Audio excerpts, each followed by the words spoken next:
एक झाड़ू लगाने वाला गिरिराज जी की तलहटी में झाड़ू लगाता था, उसको मंदिर में प्रवेश नहीं करने देते थे लोग। तो वो बेचारा बाहर खड़ा खड़ा ही दर्शनार्थियों से पूछता था कि ठाकुर जी दिख कैसे रहे हैं, मुझे ये बता दो।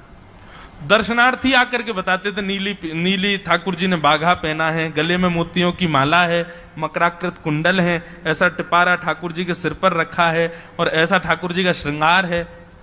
तो वो बाहर खड़ा खड़ा नेत्र बंद करके सुन सुन करके ही अपने चित्त में एक झांकी बना लेता था और मन में सोचता था ऐसे दिख रहे होंगे ठाकुर जी।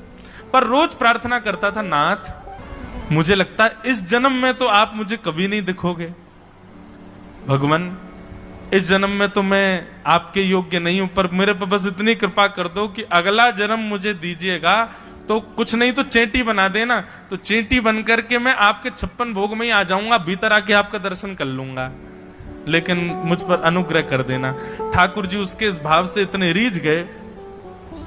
गोविंद दास को बोला था कि दाल बाटी खाने आएंगे, अब मंदिर बंद करके सब तो चले गए वहां से, सब लोग भोजनालय में भोजन प्रसाद पाने लगे। ठाकुर जी मंदिर से निकले अचक करके बाहर।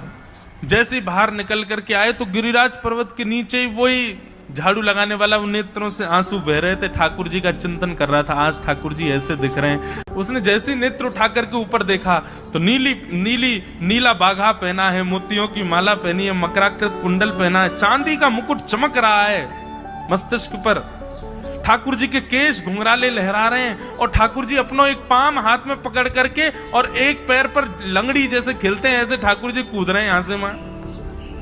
नीचे से झाड़ू लगाने वाले लिखे, अरे ऐसा पुरुष तो मैंने जीवन में कभी नहीं देखा, ये कैसा पुरुष है। नीचे से ही ठाकुर जी को देखने लगा। अब स्वरूप उसको पता था तो उसने कही ये जरूर ठाकुर जी होंगे, वहीं से प्रणाम करें। ठाकुर जी बोले प्रणाम कर रहा हूं, दारी के जल्दी ऊपर आ, कांटो लगो मेरे पाम में, या को निकार।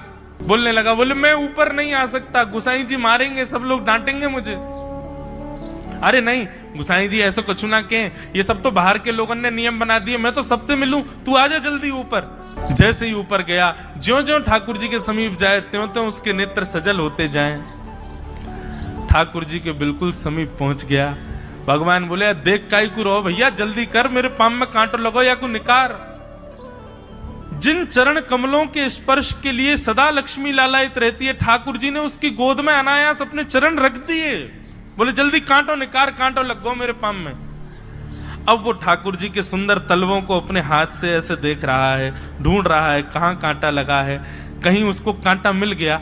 अब इतने कोमल चरण ठाकुर जी के, उसके नेत्रों से आंसू भी गिरते जा रहे।